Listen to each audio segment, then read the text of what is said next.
सभी को मेरा नमस्कार। तो कैसे हैं आप सब लोग? मैं अच्छी हूँ। वेलकम है आपका मेरे चैनल मधु के ब्लॉग में।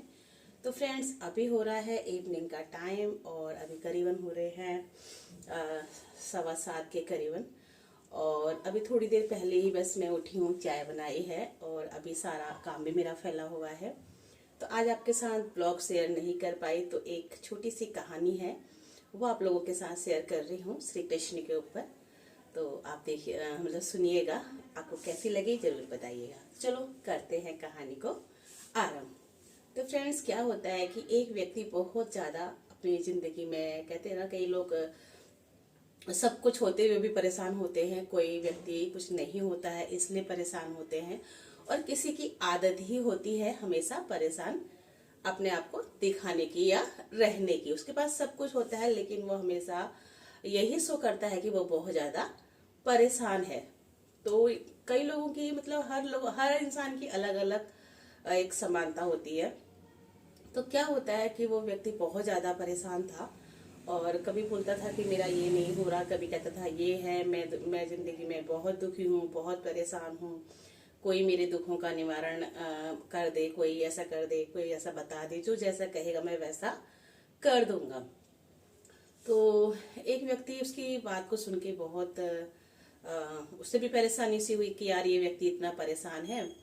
तो उसने कहा भाई ये तो सब अपने अपने कर्मों से मिलता है। कोई आदमी सुखी होता है, कोई दुखी होता है, कोई दुख में भी सुखी मतलब उसमें ढूंढ लेता है, थोड़ा बहुत भी अगर उसको सुख होता है उसमें ढूंढ लेता है। तो उसने बोला कि एक काम मैं आपको बताऊंगा, क्या आप करोगे? उन्होंने बोला हाँ हाँ, मैं बिल्कुल करूंगा। मैं सही रहने के लिए, अपने परिवार को खुशहाल रखने के लिए कुछ भी कर सकता हूँ।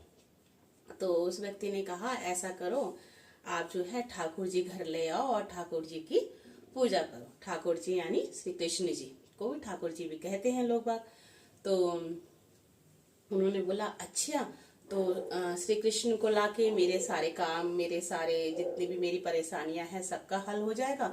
उन्होंने बोला हाँ बिल्कुल हो जाएगा, आप लेकर आओ और बहुत श्रद्धा से उनकी पूजा नियमित रूप से किया करो। तो भैया वो गया बाजार में और वहां से कृष्ण जी की बहुत सुंदर एक मूर्ति ले आया और रोज सुबह शाम उनका बहुत ही अच्छे से पूजन करने लगा। कहते हैं ना कि जब हमें किसी चीज की तलाश होती है तो उस टाइम स्टार्टिंग में बहुत बहुत ही मन लगता है, और अगर हमें उसमें सफलता मिलने लगती है तो हम उसको आगे तक जारी रखते हैं। लेकिन कई बार ऐसा होता है कि निराशा तब होने लगती है कि जब लगता है इंसान को कि नहीं यार, पहले भी ऐसी था अब भी ऐसी हो रहा है। तो कई लोग बहुत जल्दी निराश भी हो जाते हैं। तो वे व्यक्ति को 3-4 महीने हो गए पूजा पाठ करते करते, सुबह शाम जब भी उसको मौका मिलता तभी वो श्री कृष्ण जी की पूजा करता था। तो एक दिन ऐसे ही वो फिर टहलता हुआ गया तो उस व्यक्ति से उसकी पुनः भेंट हो गई। तो वो बोलने लगा, अरे आप तो वही हो ना जिनको मैंने श्री कृष्ण जी के मूर्ति के बारे में बताया था? तो बोलने लगा हाँ जी हाँ, मैं वही हूँ, लेकिन मैं इतने टाइम से श्री कृष्ण की आराधना कर रहा हूँ लेकिन मुझे तो कोई फायदा नहीं हो रहा। मेरा तो जैसा का तैसा ही सब कुछ पड़ा है, मुझे तो कुछ भी नहीं मिला अभी तक। तो वही व्यक्ति बोलता है अच्छा। तो दूसरा व्यक्ति से बातें करते हैं ना, कोई निकलता विकलता जाता रहता है गाँवों में, और छोटे शहरों में क्या होता है कि सभी ज्यादातर जान पहचान के निकलते ही रहते हैं कि हाँ ये रोज दूध लेने आता है या ये रोज घूमने आता है, इस तरीके का रहता है ना। तो व्यक्ति निकलता है, अरे कहने लगा कृष्ण जी की पूजा करने से कुछ नहीं होगा, ऐसा करो आप काली जी की पूजा करो। काली मैया की पूजा करने से हर बिगड़ा हुआ काम बहुत जल्दी पूरा होता है, और मतलब सही होता है, और सभी मनोकामनाएं बहुत जल्दी पूर्ण होती हैं। तो अब वो व्यक्ति कहने लगा अच्छा कोई नहीं, मैं तो काली मैया की भी पूजा कर लूंगा। तो उसने क्या किया, अगले दिन वो बाजार गया, नहा धो के जाके वहां से काली जी की एक मूर्ति ले आया। अब कृष्ण जी की मूर्ति को वहां से उसने हटाना था क्योंकि उसने तो काली जी की पूजा करनी थी।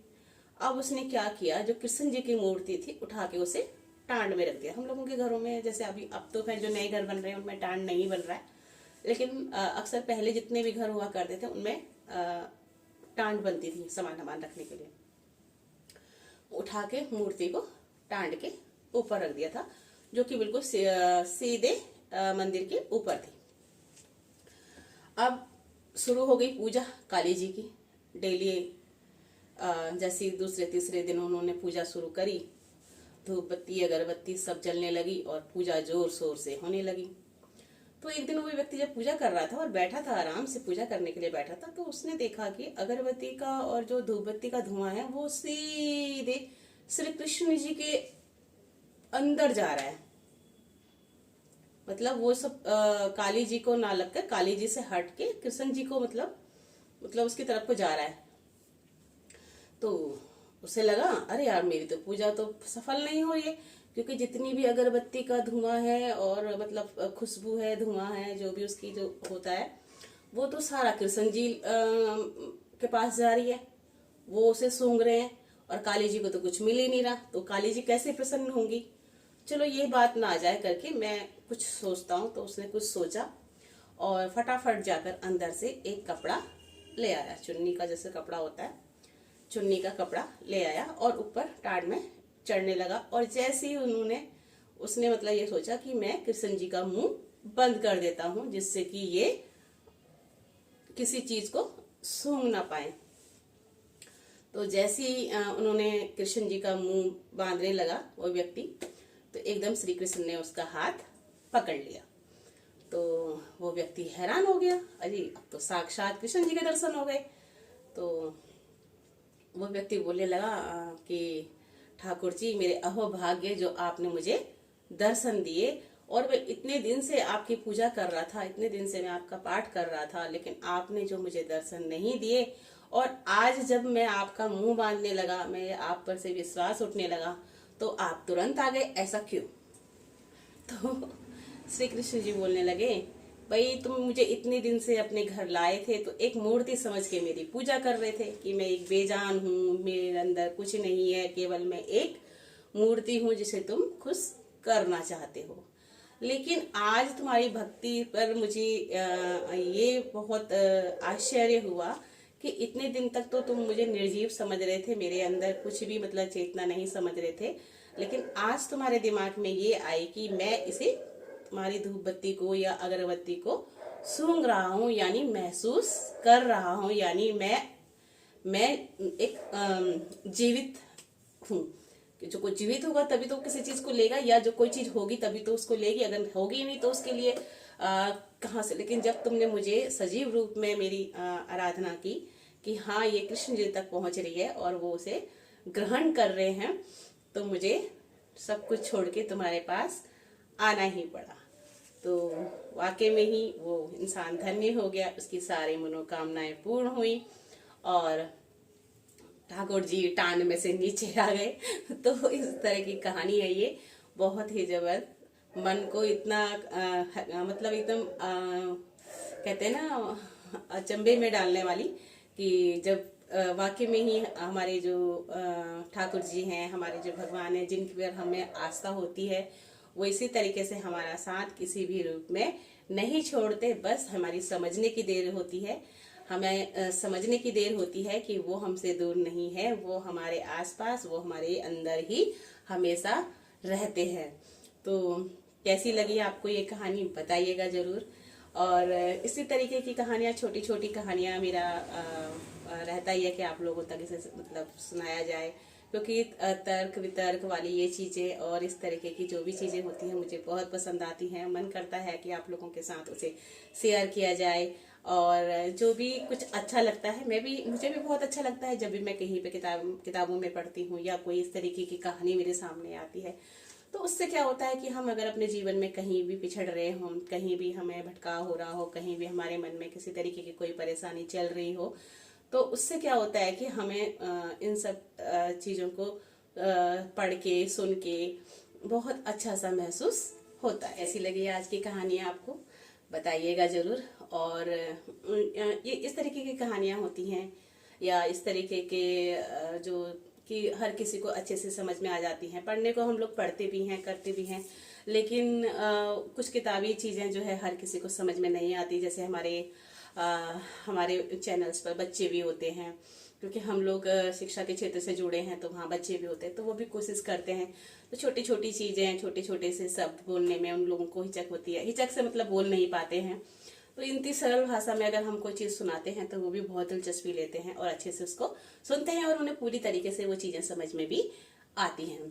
तो इसी वजह से थोड़ा सा ये रहता है कि बहुत ऐसे ही मतलब शब्दों में सुनाने का मेरा बार बार प्रयास यही रहता है।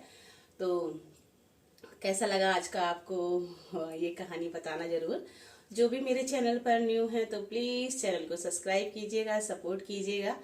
आप लोगों के सपोर्ट की हमें बहुत बहुत बहुत जरूरत होती है, और कि बिना आपके सपोर्ट के हम लोग आगे नहीं बढ़ सकते हैं, और आगे बढ़ने के लिए हम लोगों को आपका साथ जरूर जरूर चाहिए। तो अभी तो शाम का टाइम हो ही रहा है, काम मेरा सारा फैला पड़ा है, तो देखती हूँ अगर आपके साथ ये सब भी मैं शेयर कर पाऊँ, क्योंकि बस यही रहता है कि काम जल्दबाजी में करना है, और जब वीडियो बनाना होता है ना तो थोड़ा सा एक्स्ट्रा टाइम लग जाता है। किसी काम को आधा घंटा लगने वाला है तो वीडियो वगैरह हम बनाते हैं, सेटिंग करना, ये रखना वो रखना, तो उसमें और भी ज़्यादा टाइम लग जाता है। तो इसी वजह से ब्लॉग नहीं बन पाते हैं हमारा, क्योंकि आधे से ज़्यादा दिन हमारा बाहर बीतता है, और उसके बाद अगर हम स्वस्थ नहीं हैं तो हमारा बीमारी में चला जाता है। तो बाकी जो काम होता है ना वो सारा ऐसे होता है कि बस जो वो आती है ना मालगाड़ी बड़ी स्पीड से आती है और एकदम शोर करती हुई आती है और चली जाती है, मतलब रास्ता सुनसान। तो यही हमारा काम होता है, स्पीड से ऐसे काम करना, और बस जो हो गया, जो बच गया। तो बस वही हाल है। तो चलिएगा, फिर मिलते हैं कल आपसे एक अच्छे से नए व्लॉग या कोई कहानी के साथ में, और आज के लिए इतना ही काफी। फिर मिलते हैं। Okay, bye bye, good night, take care friends, bye bye.